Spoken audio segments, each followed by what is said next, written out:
Hello everybody. So I'm going to do a little video today on Psalm 23, and I've actually decided to paint in my Bible today. I don't do that very often on camera, partly because I feel like it's a little bit exclusive in a way. Like, not everybody has these wide margin Bibles where you can paint, and I think, you know, for some of us it can seem a little bit off-putting, whereas everybody can get hold of a wee notebook, and that's not a difficult thing to do. So what I'm doing here is I'm just kind of mimicking this little watercolour sketch that I did last night, and I'm going to be running a workshop, a Bible journaling workshop on Psalm 23 in a few weeks, and I'm just starting to write the materials for it. And so I always kind of think, when I'm writing material, the best way to start is not actually to read all the commentaries and all the rest of it, but is really to get right into the text. And the way I do that is by kind of trying to just imbibe the images and take those on board. And so that's what I'm doing here. I'm going to just dwell with the images, and while I'm doing that, I'm just I'm doing this wee painting, and it's a way that I can start to think about, well, what does it feel to be next to still waters? How does that actually feel? What is the deal with the Lord being our shepherd? And you know, how is that? And I'm just laying down a bit of pink here, that it's going to be a little bit of foliage kind of peeping over the edge. I'm not going to copy my initial sketch exactly, but I'd quite like to have it in the background because I was really pleased with the way it turned out.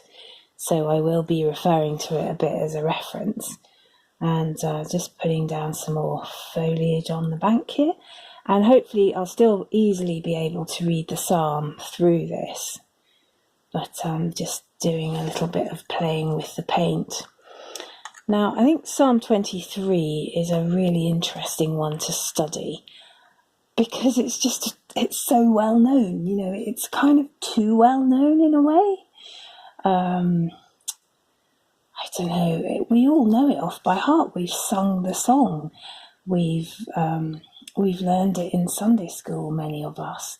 And I think because of the whole idea about sheep and God being our shepherd, it quite often gets sort of written off as a bit of a children's psalm, which is fair enough. There's images there which make it very accessible to people of all ages, and, you know, that's really good.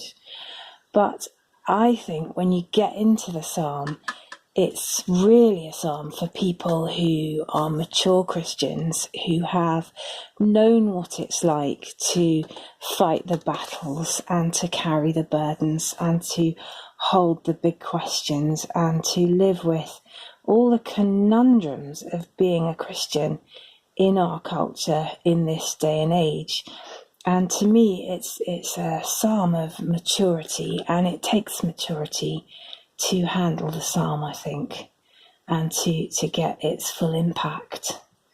And you know, I think that's important. So I decided to do a workshop on it, partly because it's so image rich, and I think for folk going through tough times, it's incredibly powerful and comforting and realistic, actually.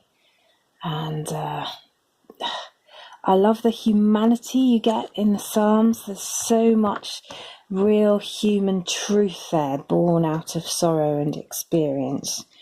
And to me, that's incredibly powerful and valuable, and something that we need in our everyday lives to kind of get us through the tough times. So I'm just thinking I might put, this has all got a bit stronger in colour than I wanted it, so I'm going to paint out a little horizon there.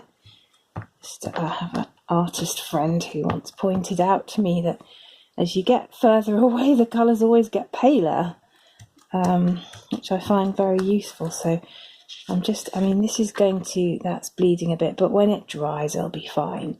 I'm not too fussed about it. I decided not to be precious about this Bible when I got it, and just to really enjoy using it and using it as a servant. So I'm just putting a little hint of some mountains in here. I live in Scotland. Mountains are a part of my life, and they're something that speak to me of God. And so I quite often put them in my little sketches, just because they remind me of who He is. And I do find it a really helpful image, because they have that whole sense of kind of transcendence and height to them, which is a good metaphor for God in heaven, I think. So that's getting a bit muddy there because it's going over the yellow and the green, but I don't really mind. And I may work that in a bit more later. You'll see on that little horizon there, I ended up working quite a bit into the trees, although they're still very kind of abstract, and that's fine. I kind of wanted them like that. This will all dry paler because watercolour does that, and it's part of the beauty. I'm just going to have a little bit of darker along the back there. So I'm really thinking about the sheep on these plains, and this is a very verdant kind of a picture, and it's not at all like it probably would have been for the sort of sheep that are being talked about in the psalm, who may well have lived on the edge of the desert, and for them streams of water may have been quite a rare occurrence. It may be that all the water was very rocky, and that in order to get some still, the shepherd would have actually had to make a little dam and stop the water so that they could get some still water to drink from. And the situation's very different probably in the biblical account, but I find it quite helpful to acknowledge that, but then to think, well, yes, but it's relevant to us too. So what does it mean in our situation, in our country? And I do think of some of the falls that we have here, some of the roaring waters that we have in the stony burns around this country, and how still water would have been an amazingly calm and precious thing. And so that image holds, really. I'm using an aqua brush here, and I'm using can you see those? I'm using the Prima Marketing little boxes of paint that I love so much. This one's Pastel Dreams, and the other one's Tropicals, and I'm just using them together. So a nice selection of colours between the two palettes. I've got some of these in my shop, not my Etsy shop, but in my workshop's shop, the shop that lives here at home. And I'll probably get some more tropicals in at some point. I've sold out of those at the moment, but although they're quite hard to get in the UK, they are wonderful little sets. The Winsor & Newton ones are great as well, and they're probably the best ones to go for because they're easy to come by, but I do like these little Prima ones.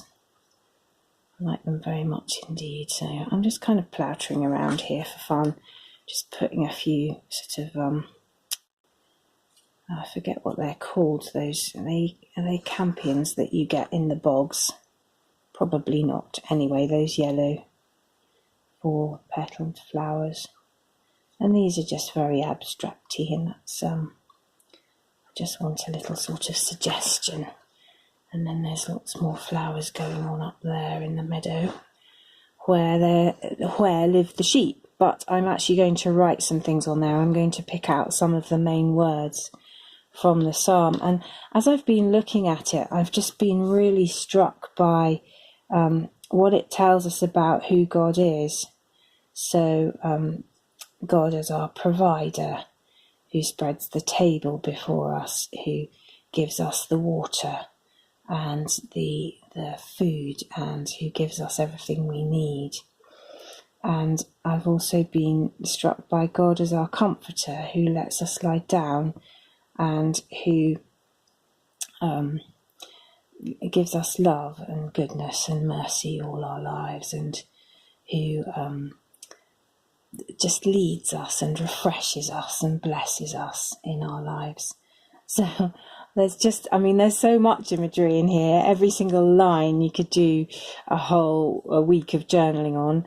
And, maybe for some of you taking the workshop, you will go away and want to do that. But I'm just starting on the journey of working with this text at the moment. And so I'm kind of going for, excuse the pun, sort of broad brush, although actually it's quite a fine brush. So yeah, there's lots of images here. And as I'm starting to paint this, I'm starting to think, well, what are the words that jump out for me? What am I going to write here? How am I going to summarize this psalm? What's it actually saying to me? What does it mean for my life today and my family and my work? And I find it so much easier to do that with a combination of words and pictures rather than just words alone. So I'll be thinking about that, and I'll be thinking, well, what's growing on this bank beside the streams of water, and what is that a metaphor for in my life? And just using the images to open up the text. So I'm going to wait till that dries, and then I'm going to pray through the psalm again, and I'll be looking at it while the paint's drying, and then just writing out a few key words for myself in the margin there. This is the NIV journaling Bible. I've had it quite a while, and it was when you couldn't really get journaling Bibles easily in the UK, and so I ended up getting one with lines in the margins, which at first I thought I would hate, but I'm really quite used to it now, and I don't mind them at all. I just kind of paint over everything anyway. And the good thing about watercolour is it's very easy to see through. So I've left a bit of space there in case I want to do Psalm 24 or 5 in that space there. So I've used a kind of similar colour scheme to what I did for Psalm 27 on the other side. And I hope you'll find it inspiring and have a go yourself. And as I say, you don't need a posh Bible like this. That's why I use notebooks in my workshops, because everyone can get access to a wee notebook, and they're very handy. So this notebook that I'm using here is just an A5 journal. As it happens, it comes from my Etsy shop, but you can get them all over the place. So I'll leave the links below to the workshop and maybe also to the journals in case you're interested.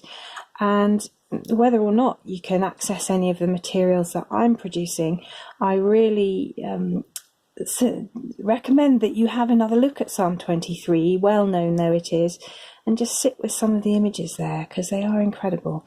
Once I've written all the study notes, I'll probably come and do another video using some of those, but for now I'm just beginning the journey with this psalm again and thinking about what it says to me. So thank you very much for watching.